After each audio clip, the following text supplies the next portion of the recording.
Hi, I'm Joe Saunders with Miniature Landscape Hobbies. In this episode, we're going to do a couple things. First, we're going to look at the awesome new shipping containers that are from the Battlefield in the Box range of terrain for Team Yankee. These come in both the 40-foot version and the 20-foot version. This is a really exciting new product. Then we're going to go on and we're going to weather these using Speedpaints, which is something I've never done before. How will it turn out? I don't know. We'll find out in a bit. Let's get to it.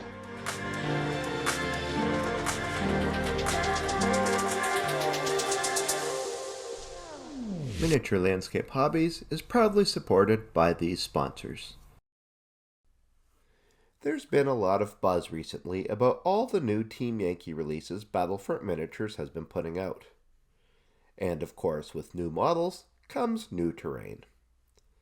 So now we have the new shipping containers that come in 2 different sizes, and these are about to hit the shelves of your friendly local game store.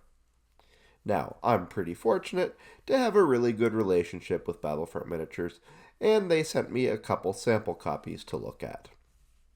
I also figured I could use these to work some terrain building magic on them. After opening up the box and taking a look, I realized that if you don't want to repaint these, you certainly don't have to. Like most Battlefield in a Box terrain, the shipping containers are pre-painted and are ready to go straight on the board.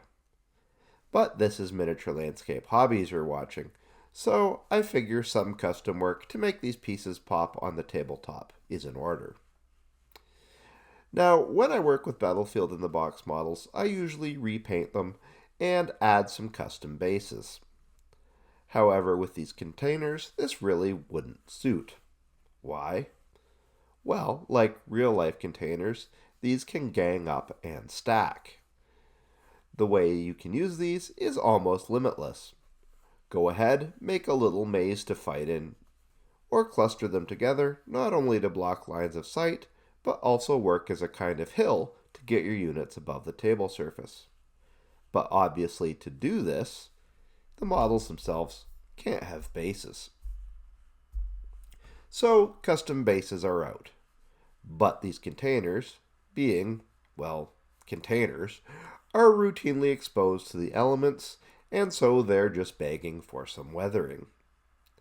And I've been really excited to try weathering with some of the new Army Painter Speedpaints, really just to see if it could be done. So now I have the ideal candidates to experiment on.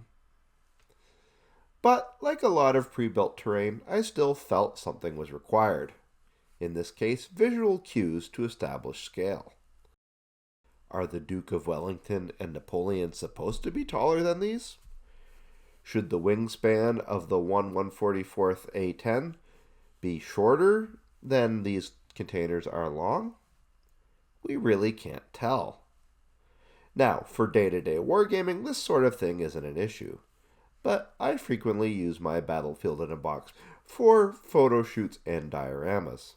So I decided to add some small details to make it more apparent that these are in fact 1/100 scale. So now we know what to do, let's get to the process itself. Do you like free paint? Of course you would. You're a miniature painter. And now could be your lucky day because Miniature Landscape Hobbies is holding a contest. You can win a free Army Painter Most Wanted Speed Paint set. In order to enter, all you need to do is comment on a post on Miniature Landscape Hobbies pages for Facebook, Instagram, or YouTube. Share your favorite hobby tip, and then enter hashtag MLH to participate. First up, I grab a bunch of spares from my bits box. Jerry cans, extra machine guns, chemical tanks. These all seem fitting things to have lying around these storage containers. I glue these to a strip of balsa wood and then prime them gray. After that, I give them a light dry brush of white. When this is dry, I paint these various items up using speed paints. Why speed paints? Because they're speedy, and I don't want to get bogged down with the small details, so I do rough, fast jobs to make these look okay. After this, I could go back to the containers themselves. The containers really are very well painted straight out of the box, so I'll build on this rather than redo anything. First though, I need to push up the contrast to make them look more massive. To do this, I dry brush them all with various shades of white, gray, deck tan, and a darker gray. I don't pay any real attention to any one piece. I just switch the colors up with several on each container. When this is done, you can see the highlights of built volume. But the dry brushing, as always, is kind of chalky, and the storage containers are just too clean. So that means it's weathering time. I grab Desolation Brown and Grim Black from the Speedpaint 2.0 range, and I heavily water them down with acrylic thinner. I brush them on thickly, and again I mix up the colors in different proportions, so I have a patina of both black and brown on each storage container. When this is dry, everything looks suitably dirty. So this works as proof that you can weather with thin speed paints. In that regard, I guess it's mission accomplished. But I'm certainly not done. I think some chipping is in order.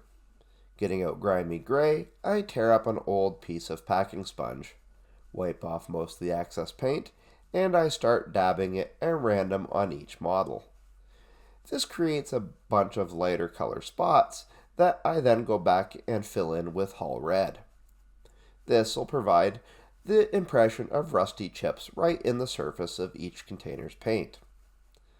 Now this isn't terribly easy to do, so take your time, use a small brush, and be precise. But don't worry, the end effect looks great, so it'll be worth it. It really does help the model look like it is a massive real-world object. Moving on, I thought the lettering looked a little too neat, so I chipped this too, but I did it slightly differently. I mixed up colors that matched the base color of each container. Then with a small brush, I painted scratches and chips on by hand. I focused mainly on the raised ribs on each container, as I figured this is where the majority of the wear and tear would occur. Now the containers were looking suitably worn, so I went back to my pre-prepared bits. I cut them off the balsa wood and carefully superglued them flush with the bottom of several of the containers. Notice I said several of the containers, not all of them. If you stacked the containers with the bits on them on the upper layer, it would look like the various random items were floating in midair. So any containers with the embellishments will always have to be on the bottom layer. All that was left now was to give everything a couple coats of matte varnish. These are gaming pieces after all, so they'll really need to be protected from wear and tear. I gave this a good long time to dry. And with this done, the project is finished. Now I have some awesome new shipping containers to go with my Team Yankee table. These should be super useful to control lines of sight, provide raised platforms, and just create a sense of time and place to make my games of Team Yankee that much more engaging. So, if you're looking for some great terrain that you can set up on your games table, please check out these Battlefield in a Box containers and consider adding them to your collection. You won't be disappointed. If you would like to learn more about working with Battlefield in a Box models, please check out this video. Or if you want to learn about how to paint 15mm Wargaming models with speed paints, check out this other video instead. Thanks for watching, and as always, remember to keep building life in miniature.